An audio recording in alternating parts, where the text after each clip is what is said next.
salad. Definitely. Maybe. No, definitely not the Black Angel. Isn't that a show? That's Dark Angel, starring one Jessica Alba. Oh, okay. You're welcome for the 6 people who remember Dark Angel. How about the Hadid roll? Oh, no, you hadidn't. Dave's... Is that like a... Is that like a... I don't know. Well, there's 2 different Hadid rolls, and one of them's hotter. Yeah. I mean, one of them's more spicy. All right. Well, I'm going to get the ninja roll, and I'll get the Connie salad, and this whole side on the menu. This is the absolute ultimate podcast of films, conversations, and ordering sushi. Yeah, I thought you were recording. I am always recording, Dave. So... Never not recording. Oh, my God. Ladies and gentlemen, this is On the Rocks, a conversational podcast about movies. I'm Paul Danino Braun. And I'm Dave. And today, we're not eating tacos. No. Because we're classy AF. We've upped it to sushi. Yes, and Paul may get Uber Eats McDonald's. No, listen. Oh, okay. Listen, now that I know sushi's on the table, not Well, figured technically it's not on the table. It will be eventually soon. When we order it. 30 minutes. Or less. Maybe 40. Speaking of 30 minutes or less, did you see the new Netflix documentary about the pizza delivery guy with the bomb strapped to his neck? No. Isn't that a movie? So yeah, it's a movie, but that happened like for reals. Who is in that movie? Jesse Eisenberg and yeah. Aziz Ansari. Yes. I want to say Danny McBride was in there too. Seth Rogen in it? I don't think he was in it. I feel like he's in it. Like he's somewhere in there. Maybe he's a producer or something. Producerial role. But yeah, my God, that documentary or docuseries, it's brutal. They just show like the video of what do you know what happened in real life? No, did he blow up? Yes, no, he died. The bomb on his neck exploded. Oh my God. Yeah. Jeremy Renner wasn't there to save him? No. Well, was that a SWAT reference? No, it's a Hurt Locker reference. I love reference. I love the way you put the emphasis on Hurt Locker. It was a Hurt Locker. It's Hurt Locker. No, you said it different the first time. You said Hurt Locker. Not Hurt Locker. Hurt Locker. No, you said Hurt Locker. Locker. There was a difference. Play back the tape. Where's Catherine Bigelow? Where's James Cameron's ex-wife? Where is she? She's gone now. She did Detroit, and that was it. She did Point Blank. But no, Point Break. Point Blank is a totally different movie. Wait, she did the remake of Point Break? No, she did the original Point Break. Really? Yeah. Oh, no way. Yeah. Oh, she's good. She should make movies more. Yeah. She did Near Dark. Well, did you see Near Dark? You know what happened was Patty Jenkins was successful, so they took Catherine Bigelow out back and shot her because there can only be one female director at a time. That's just the law in Hollywood. Oh, yeah? I mean, listen, the fact that Spike Lee is still allowed to walk around is amazing. Really? With the way they operate there. It's just all white guys. It's very unfortunate. Spike Lee's new movie that's coming... Awesome. Looks great. And the guy that was in my short film is in it. Who? The guy who's playing the actor, Ryan, his name? He's in the trailer, yeah. Wait, the guy who played not Peter? Yeah, not Peter. Shut up! No way! Yeah, he's in that. Oh, that's fucking awesome. Good for him. When I was seeing the trailer, I was like, that guy looks familiar. He kind of looks like Michael C. Hall. And then I'm looking, it's like, wait a minute. And I go back, it's like, oh, it's him. I will be overlaying clips from Dave's short film Amateur on this podcast video version so you can see what we're talking about. Cross comparisons are happening. It's not on this thing anymore. The YouTube channel anymore? No, it isn't. It literally is. It's copyrighted or something. Because the last Well, song. yeah, there's an ad on it, but it's still viewable. Oh, it is? Yeah, I didn't know we just can't make money off of it. Oh, all right. Well, that's fine. Check it out, I guess. So, we have some news stories to cover. We have news. Dave, I've been so excited to talk to you about this. So, from what I understand, you, David Strano. Yes. Middle name, I don't know. C. David C. Charles? Maybe. I really should have known that. Yeah. It's plastered everywhere. It is. It's okay. You're not really. I understand you to be a fan of Lethal Weapon. Would that be an accurate statement? I like Lethal Weapon a lot. I know you like Shane Black. I do. You like Kiss Kiss Bang Bang. Yes. The Nice Guys. So it wasn't a jump for me to think, hey, you probably like Lethal Weapon. What are your thoughts on the TV show version of it? I did not see the TV show because it just kind of looked blah to me. So. Now, forgive me, Riggs, right? That's Mel Gibson's character? Riggs, yeah. Riggs. Okay. So the actor who played Riggs, did you hear what happened? No. All right. So the lead character of Lethal Weapon, the Mel Gibson character of Riggs, that actor, Clayne Crawford, was fired from Lethal Weapon, the TV show. They have fired the main character. They basically, that's like making an adaptation of Die Hard for TV and firing John McClane's actor. What was the reason? He was a abusive, mean person to just everyone. Crawford had to apologize for 2 specific incidents that occurred on set. The first one involved Crawford getting angry with what he deemed unsafe working conditions while filming. Following the incident, the actor completed studio-appointed therapy, shared a sizable portion of his paycheck with one of the parties involved, and then had to meet with human resources. Meanwhile, the second incident happened when Crawford was directing an episode of the show. During filming, another actor was hit by a piece of shrapnel from a special effect and felt unsafe to continue. Yeah. So he's gone. He got fired. It sounds like he was really getting into character, like really Mel Gibson. The irony, true Mel Gibson, of him being a loose cannon. So, would you like to know? So ultimately, they were trying to figure out, okay, who's going to replace him. There were talks of bringing on a female equivalent to him. Now they have officially announced what they're going to do for season 3 because they're not canceling the show. Oh. I know. So just recast and just say that he's Riggs? They're not recasting it. They are bringing in Sean William Scott to, I believe, play his cousin or something to the effect of that. Sean William Scott is taking over his, not his role, but he's going to be filling the slot left by Mr. Crawford. So nobody is untouchable. That's strange. It's very strange. That's bizarre. That's bizarre. What are your thoughts on that? Just recast the guy and just keep it as Riggs. I mean, it feels like they're making it like a lot more than it should be. They're doing a lot more work. That doesn't make any sense to me. So what are they going to do? Just like kill him off? Or Damon Wayans says, physically abusive Lethal Weapon co-star, quote, relished in making women cry.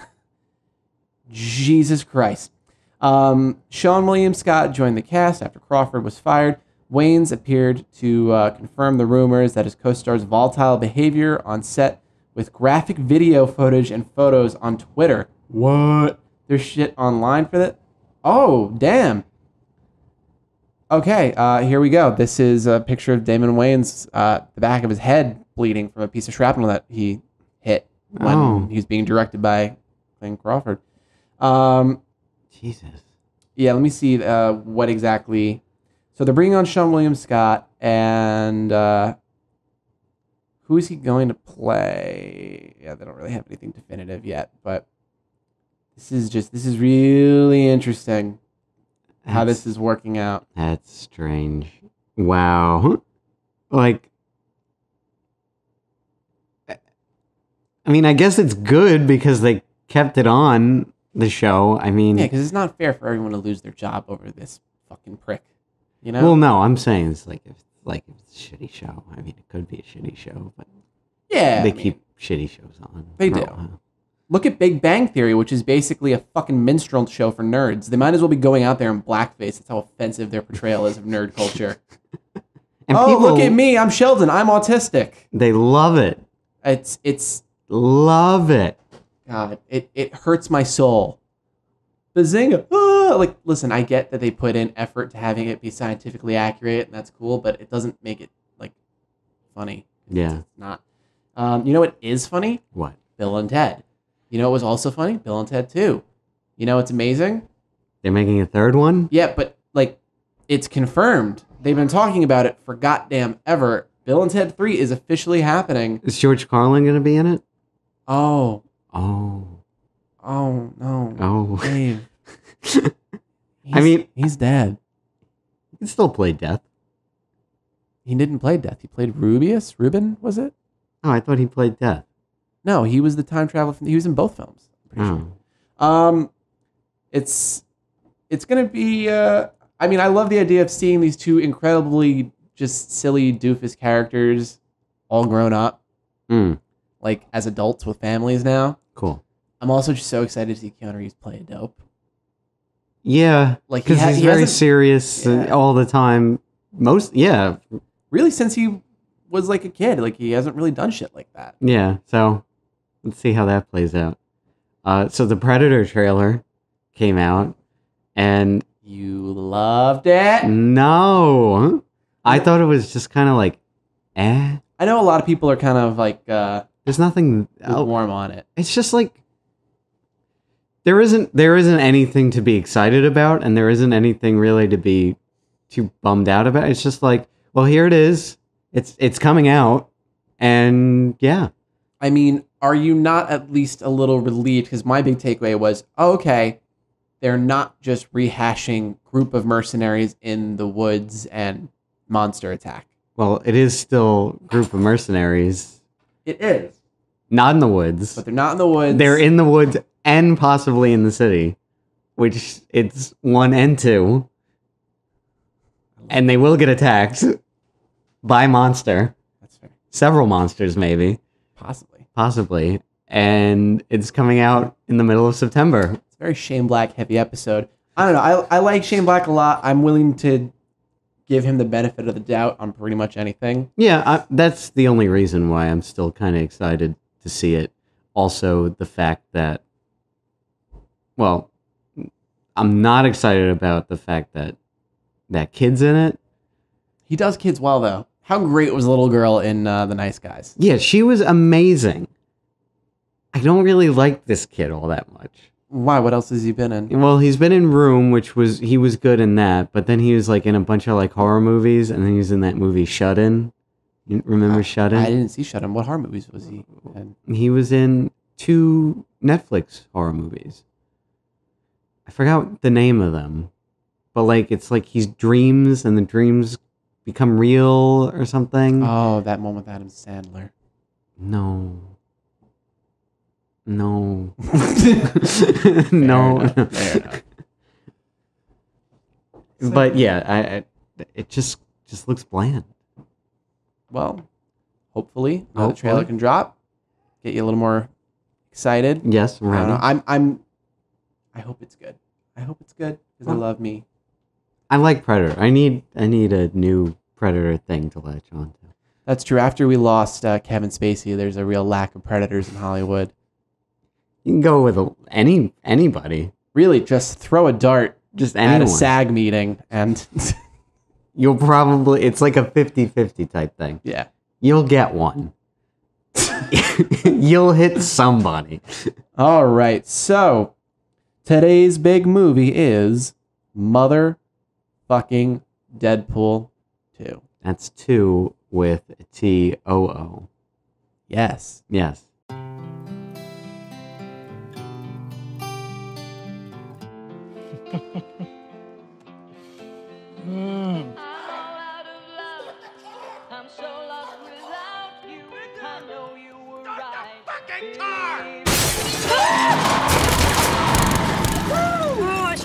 Actually, that may have been me. Oh, you're living the dreams, DP. Yeah. Devil may care attitude. Strong thighs. Beautiful girlfriend. Sorry I'm late. I was rounding up all the gluten in the world and launching into space where it can't not hurt us ever again. Kiss me like you miss me, Red.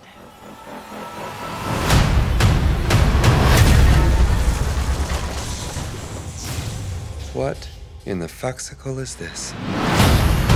My name's Cable. I'm here for the kid. What? The kid?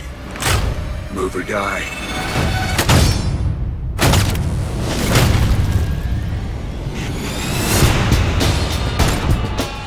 Kids give us a chance to be better than we used to be. He needs you. You're a lot smarter than I look. I ain't letting Cable kill this kid. But I can't do this alone. Can you speak up? It's hard to hear you with that pity dick in your mouth. We're gonna form a super duper fucking group. We need them tough, morally flexible, and young enough to carry their own franchise for 10 to 12 years. We will be known as X-Force. Isn't that a little derivative? You're absolutely right. Now, let's go get our fuck on. Don't call it a comeback. I've been here for years. I'm rocking my fears, putting suckers in fear, making the tears rain down like a monsoon. Listen to the bass go. Tell me they got that in slow motion. I'm gonna knock you out. Doing the right thing is messy. But if you want to fight for what's right, sometimes you have to fight dirty.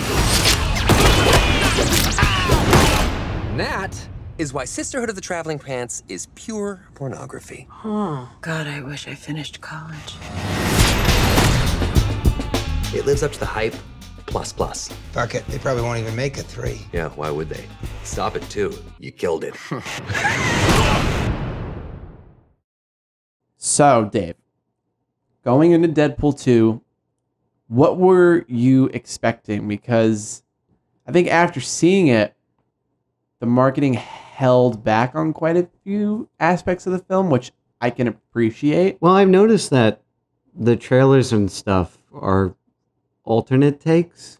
Yes. Have you noticed some of that stuff? There's also some stuff in there that's straight up not in the movie, which normally I didn't can catch some of frustrate them. me. We'll get into that in spoilers. Normally that kind of stuff frustrates me, but in this instance, it is to hide something awesome that's going to happen. Yeah. It's like a bait and switch, which I can appreciate. Mm. There's some really good stuff in it, yeah. Yeah.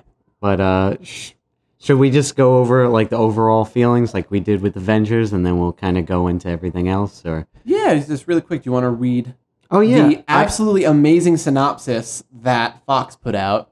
I have. Because goddamn, did they just nail the marketing with Deadpool? Like, there's something so brilliant. Deadpool is the one character that marketing-wise you can do anything with him and it will work because he's Deadpool, and he'll just take the piss out of it and be like, yeah, I'm selling out. Yeah, I'm selling reheated microwave meals. Yeah, I took over 7-Eleven. Okay, I'm so Deadpool. I was going to read the one off of Fandango, but if it's better, I guess, whatever. It's this one. All right, let's see. Yeah, give it to me. Okay. So, all right. After surviving a near-fatal bovine attack, a disfigured cafeteria chef, Wade Wilson, struggles to fulfill his dream of becoming Mayberry's hottest bartender, while also learning to cope with his lost sense of taste. Searching to regain his spice for life, as well as a flux capacitor, Wade must battle ninjas, the Yakuza, and a pack of sexually aggressive canines as he journeys around the world to discover the importance of family. I fucked up. I fuck everything up. The importance of family, friendship, and flavor. Finding a new taste for adventure and earning the coveted coffee mug title of World's Best Lover. That's actually the Fandango one as well. That's on there. That is literally the one that Fox put out. That's amazing. And it tells you absolutely fucking nothing. Which is perfect. That is exactly what they should. This is a movie just going. Listen, if you saw the first one, I can pretty much categorically state if you like the first one, you're going to like this one, right? Yeah, pretty much. Overall, yeah, I liked it. I mean, yeah. There's not much to say without going into spoilers. Like, I would argue this film is gorier. It's funnier. way gorier. I think it's funnier, and I think it's way more crass than the original. Like, goddamn, they really pushed the envelope with this one. Yeah, there's some really good, kind of jabs and stuff like that. Do we do it? Do we just go into spoilers right now? Yeah, we should. Are we gonna just fucking do this shit right now? Okay, but you're gonna watch you're me turning go into off spoilers. The audience is off. No. They're not. they've all dropped off. This is the point. This is the point where they. All right, spoilers for Deadpool 2. Juggernaut's in the movie. Yeah, that I did not. No, did not see that one coming. That was fun. I was like, oh, maybe it is him. It's like, why would it be him? It's probably somebody else that they scrounged up or whatever, and it's him. It's like, oh, that's kind of cool. That's neat. Yeah. Yeah. They did. I gotta be honest. They kept some pretty awesome secrets, and this movie I think shines the absolute most when it subverts expectations, which is funny because I feel like that comes back to our conversation about Avengers. But in the way this one decides to subvert expectations, it decides to do it by giving you the middle finger, basically. Well, I feel like, for me going into it, I didn't really have many expectations, but it did seem like through the trailers that it was kind of clear cut. More like the tropes. Like there are certain tropes that you expect it to hit, and it kind of flips them on its head.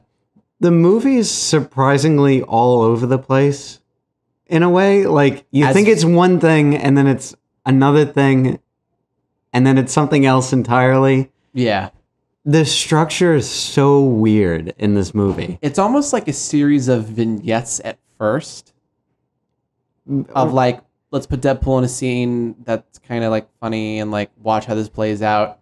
And then the plot really starts. Like the beginning was just weird. Like how it starts. The literal start of the movie is just very strange. By the way, I in seeing it, because I saw this slightly before you, was just thinking there is a sequence in the beginning that's going to make Dave cream his jeans. And it is the James Bond-esque opening sequence. That was awesome, yeah. That was fucking awesome. It's like, oh, they're doing a thing, and that's cool. I can't believe they got Celine Dion to make a fucking song for this. That would be amazing if it was an Academy Award nominee, because it's a great song. And it's very very well produced song. Yeah. I feel like in an echo chamber, if you didn't know that was a Deadpool thing, it's just a well-made song. But that's, I think what makes it funnier is that they put in way too much effort. I know, and I really hope that it gets picked up. I think it's very likely that it will get a nod at the Oscars. Or maybe in the probably the Golden Globes. Listen, Best Original Song. Some shit's made it in there before. South Park made it in there. Yeah, that's true. But did they win? No, but I'm saying it could at least get a nod. Oh, okay. At least get it in there. And that's a category that's usually lacking anyway. Yeah. Because one year it was like only like 2 songs. Literally, yeah. And it was made by the same people, right? Yes. So I was like, no matter what. They won, which that was bullshit. So I think probably one of my favorite jokes from the trailers was the inclusion of this character, Peter. Yes. And I kept thinking like, okay, what's going to be funnier? Are they going to do it where he just dies immediately? Or is he going to end up being like the only one that survives? Like I couldn't think of what I thought would be funnier. And my God, did they go in a direction I did not expect. So if you watch the trailers, there are some shots of X-Force like doing their thing. There's a shot of Terry Crews punching. There's a shot of Shatterstar. The white with the green hair? Yeah. There's shots of him doing stuff. And I did not expect them to literally kill the entire team except for Domino immedately. That was the funniest and probably the best scene in the entire movie. It was amazing. It just kept going. Because even like the setup for it was great. They mentioned the winds like 3 times. I know, but it's like kind of like, whatever. It's a stupid joke. But then like once they pull their parachutes, you see them like basically like doing circles in the air. And then they all land and die in horrific ways. Like Terry Crews hits the bus and I'm like, okay, listen, he might be okay. Maybe this is just like a joke because I've seen the trailers. I saw him fight. And then the Shatterstar goes into the propellers. I'm like, no, they're not. No, they're all dead. And then, holy shit, the surprise cameo of the century. Brad Pitt. They got Brad Pitt to play a role where he is invisible and does not speak for basically the entire time. Yes. He gets electrocuted. Peter's the only one who lands okay, which He's is fine. amazing. Yeah. He lands great, but then Zeitgeist falls into a wood chipper. yeah, and he's trying to help what's his name? Yeah, Bill Skarsgård. Yeah, Bill Skarsgård. His eyes are in two different directions. Yeah. That's his superpower. He can look one way and the other way as well. Listen, it's important. You gotta look both ways before you cross the wood chipper. Anyway, he's trying to help him, and Bill Skarsgård's power is like vomiting acid. Which, oh my god, that was so violent when he vomited acid on poor Peter. Everything that happens is like super gory. Like Deadpool gets like cut in half. Ripped in half. Yeah. And there's a bunch of people who get like shot in the head or like get horrible things. Decapitations, limbs getting lopped off. Guns firing through hands, which is in the trailer. Well, the Red Band trailer. But yeah, it's like stuff like that where it's like, oh shit. And I think what I was most surprised about the movie was the action.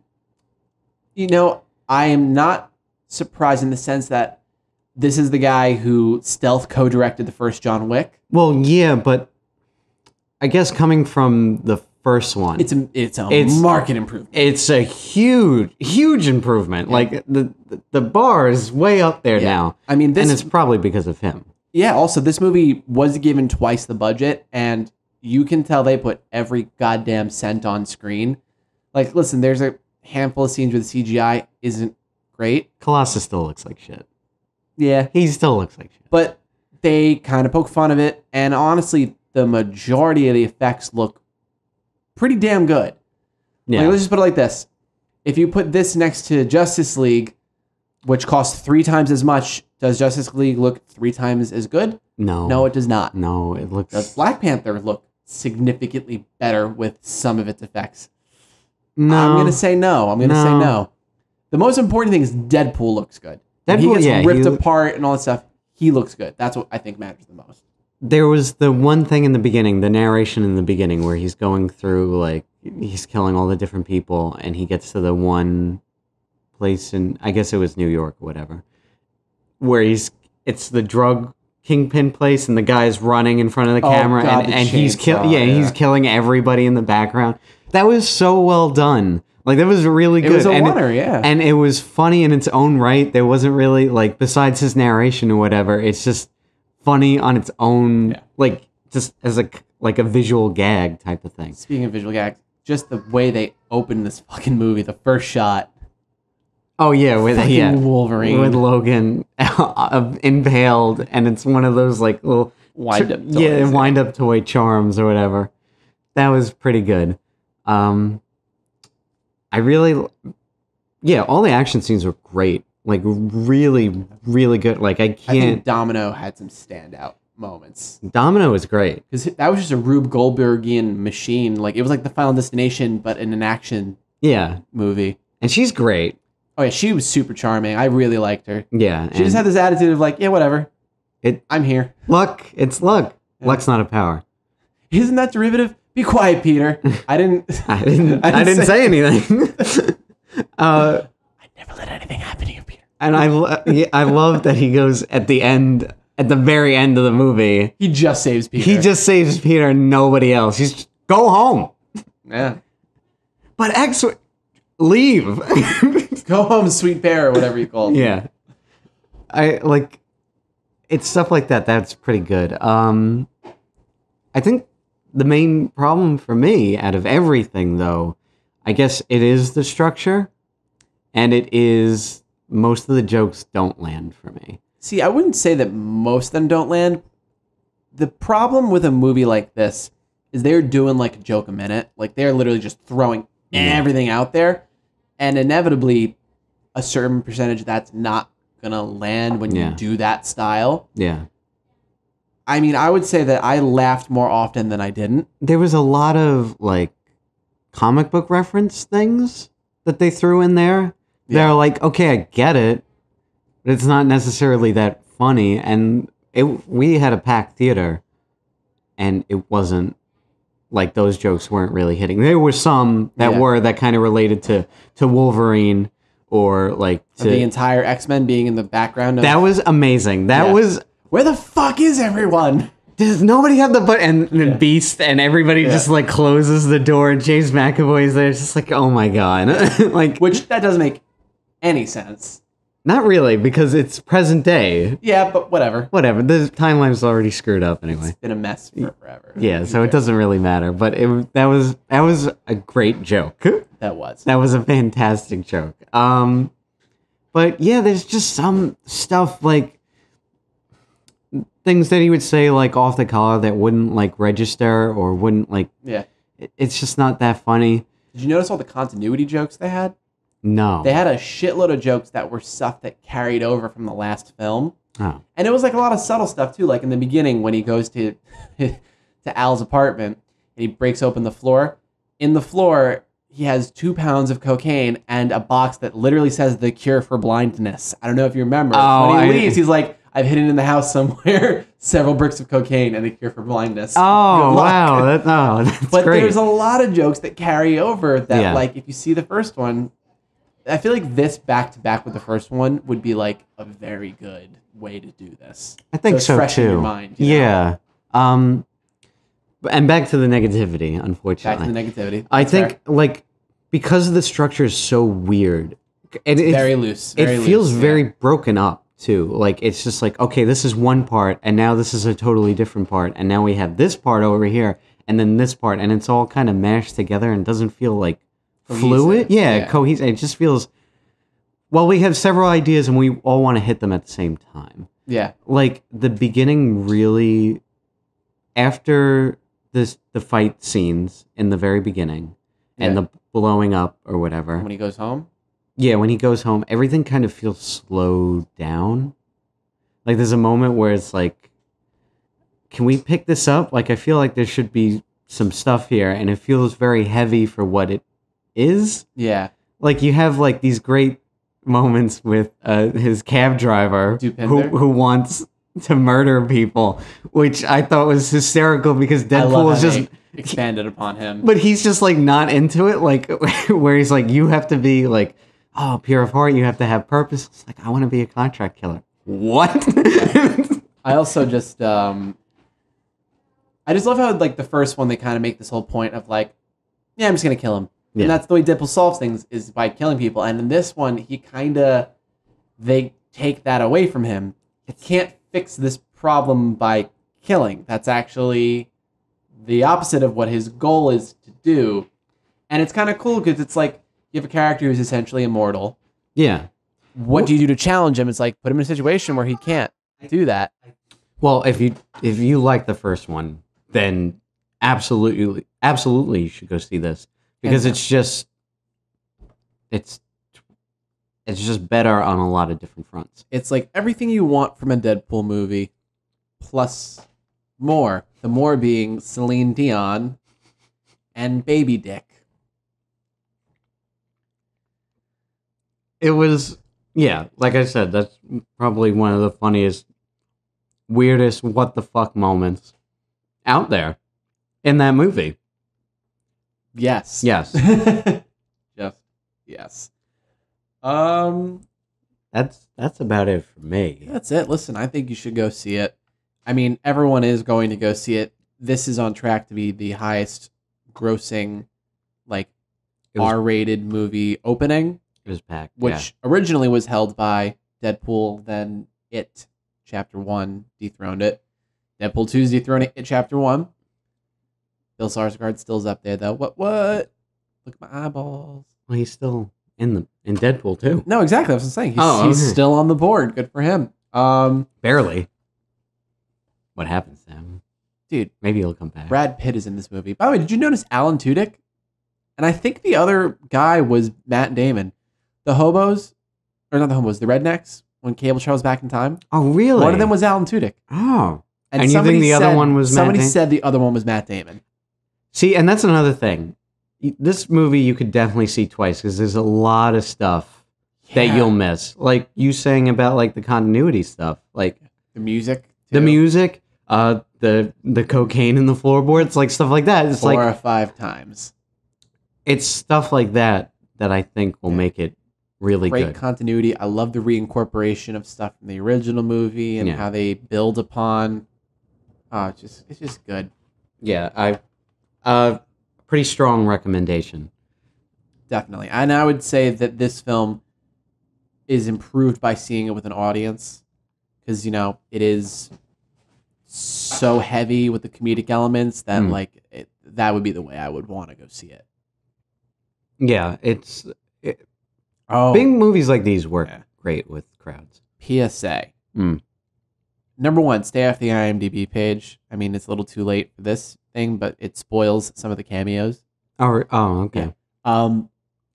Go to the Alamo Drafthouse, see Deadpool there because they are doing a signature menu for Deadpool that includes chimichangas. Oh, nice. I was eating chimichangas and drinking a drink. I think the drink was called either Maximum Effort or like in the groin or something like that. I don't know. Like it was some kind of ridiculous thing, but it was just fantastic.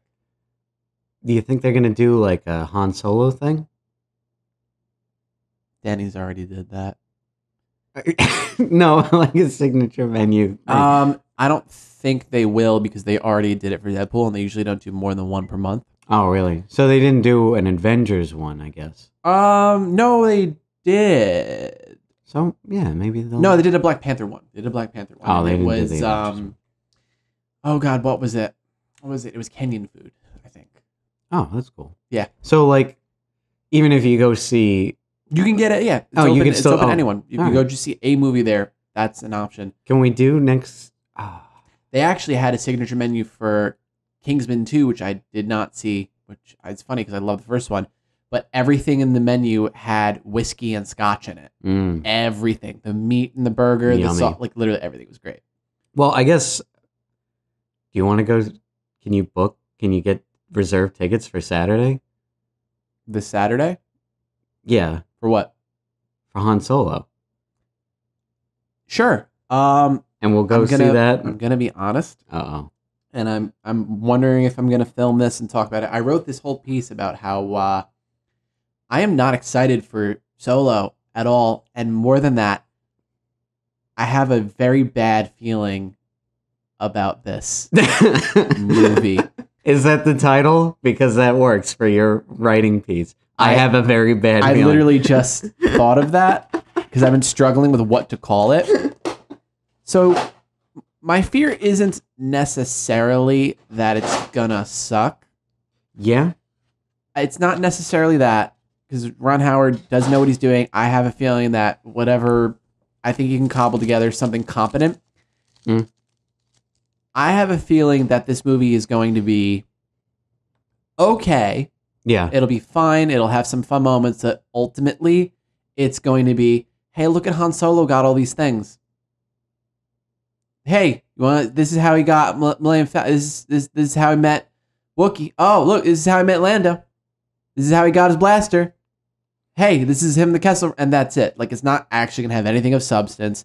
It's not going to show any kind of arc for his character. It's literally just going to be a series of, here's how he got these things. It's basically like, you get to see him as a little kid. It's basically that. And I'm like, I'm really worried that that's going to be exactly what it is when you remove Lord and Miller. When you remove Lord and Miller, I don't think you're getting anything else but that. I hope I'm wrong. I like to like movies. I want things to be good. I never want anything to be bad. But I just got a bad feeling about that. It could definitely go either way. And seeing the trailer, it's just kind of like, I'm excited. I want to see it. I don't know where it's going to go. I love the focus on practical effects. Like I like those things. I think it could be good, but I really don't think it will. I don't know. It's tough to judge. We'll just have to sit down and watch it and hopefully not groan through most of it. But Dave, before we do an episode of the podcast about Solo, yes, we have to film our episode about the Guard. We've been talking about it for the past 3 episodes. And we keep not doing it. Yes, but we're going to do it. Just like the first time I watched The Guard. You said you liked it. I did like it. It's a great movie. Yeah. And we'll have to talk about it in depth whenever we get a chance to. Listen, guys, it's not like you guys are watching these movies to keep up with us. There's only 8 of you. When we get to 9 of you, 9 or 10 of you, then we'll start doing, I think this is what we're going to watch next week. watch it with us. That'd be Some nice. Community It discussion. would be pretty cool. Do you want to make an email account? Have people write in, send in dick pics? Yeah, sure. All right. But mostly dick pics. Mostly dick pics. Like 80%, 75, 80. Yeah. Percent. I like that. That's fair. That's forward thinking. Yes, and then the rest is like, oh, what did you think about this? Yeah, whatever. Yeah. I mean, that's cool and all, but dick pics are better. On the Rocks, your premier Even though they're not. movie/dick pics discussional You should never podcast. send them. Please don't. Please, Actually. but really don't. I don't want this to be an iDub situation where every time he does an unboxing video or a fan mail video, inevitably somebody sends him a huge dildo. Oh my god. Like 90% of what he gets sent are just big black dildos. It's fucking hilarious. What do you do with them? Do you melt them down and make an even bigger big black dildo? Or like, do you just save them up and cash them in like they're bottles and you can go to the local Dildo King Cullen? dispensary? Yeah. Listen, I got these Coke bottles. And on this big black dick. on like the suction cup part, does it say like "Hi me 5 cents"? On the, I think it's worth at least 10. you know what? I think we should be using the indefinite article "a dildo" and not your dildo. I just watched Fight Club again. Oh, okay. It's a great movie. But yeah, anyway, we'll be back with either The Guard, probably not, or Solo, a Han Solo story, Star Wars Solo adventure featuring other characters. Yes. Oh, by the way, quick aside before we sign off. It's involved. So there was a PSA in front of Deadpool, and it was one with Chewbacca, basically being like, "Hey, don't text during the movie, which is fine, it was cute. But have you ever seen Chewbacca's fingers? No. In the PSA, you could see his fingers, and I cannot properly express to you how uncomfortable it made me feel to see that he's just got like normal, like ape simian humanoid fingers. I don't know why I expected it to be more like a paw or have claws. Wait, so did he talk something. normally? No, he was like, but like in captions. and in captions, Yeah. which is funny. But then like he like raises his hand and like the fur falls back and you can just kind of see fingers. It's just like I'll include it in the video version of this on YouTube if I can find it. Okay, cool. Nice. Well, ladies and gentlemen, that is it for another episode of On the Rocks, a conversational podcast about movie. I'm Paul. And I'm Dave. God damn it, Dave. With Dave. a question mark? I'm Dave. I'm Ron Burgundy. Am I Groot? Stay classy and watch good films.